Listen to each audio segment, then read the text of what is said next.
Jacqueline. And breaking overnight in Winston-Salem, police are investigating a shooting at a bar that left 5 people hurt. According to police, this happened at the Spot Bar and Lounge on North Glen Avenue around 2:30. Officers found 2 people with gunshot wounds, both women, and were told they were taken to the hospital. One had life-threatening injuries. The other woman had non-life-threatening injuries. Police say that 3 additional gunshot victims were also taken to the hospital with non-life-threatening injuries. The investigation is ongoing, and anyone with information is asked to call the Winston-Salem Police or Crime Stoppers. And Greensboro police are investigating an overnight shooting that left someone hurt. According to police, this happened on River Oaks Drive around 4:30. Officers found the victim suffering from gunshot wounds, and police say that they were taken to the hospital with life-threatening injuries. Anyone with information is asked to call police or Crime Stoppers. And now to High Point, where police are investigating a deadly shooting. According to police, this happened on Blair Avenue around 4 a.m. and officers found the gunshot victim dead. This is an ongoing investigation, and anyone with information is asked to call the police. And new this morning on WXII 12 News, part of Greensboro Highway is shut down while police are investigating a crash that left a person hurt. According to police, this happened just after midnight on Highway 29 North. Police say the southbound lanes on Highway 29 North are closed at Summit Avenue while crews work to clear the area. Police did not say how many cars were involved in the crash, but they confirmed that at least 1 person was hurt.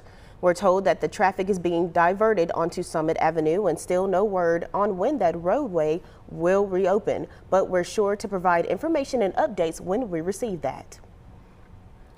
And the Graham Fire Department says it spent more than 6 hours battling a fire at an abandoned building yesterday. According to the Alamance County Sheriff's Office, this was on Carolina Mill Road. The call came in around 4 in the morning, and luckily no one was injured. The cause of the fire remains under investigation.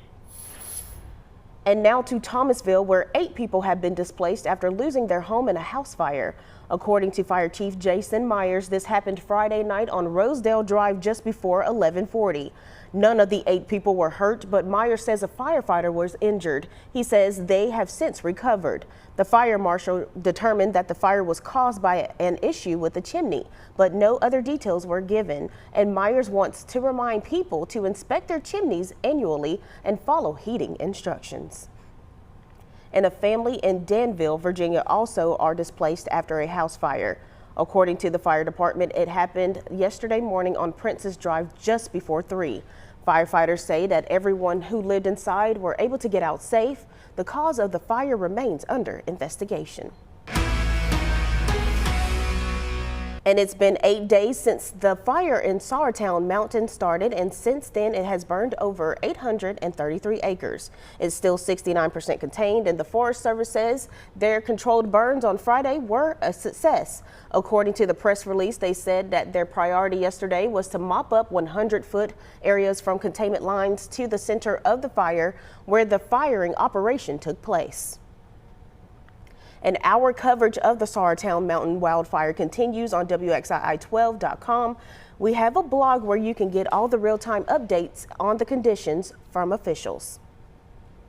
And rangers in the Great Smoky Mountains National Park are searching for the person responsible for starting a wildfire. Investigators say the fire began on November 20th in the Rich Mountain area of the park. At least at the time, there were high winds and a burn ban. Park officials want to speak with the owner and occupants of a white truck that was spotted at the Rich Mountain Trail headed out that day when the fire started. Now, they say they might not be involved in the incident, but they could have seen something or have information that could help with the investigation. We're told firefighters contained that fire earlier last week.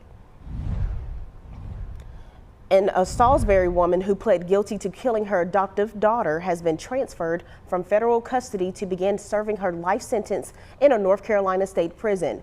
Records from the Federal Bureau of Prisoners show that Casey Parsons was removed from federal custody on Friday. It's unclear which state prison she's being transferred to.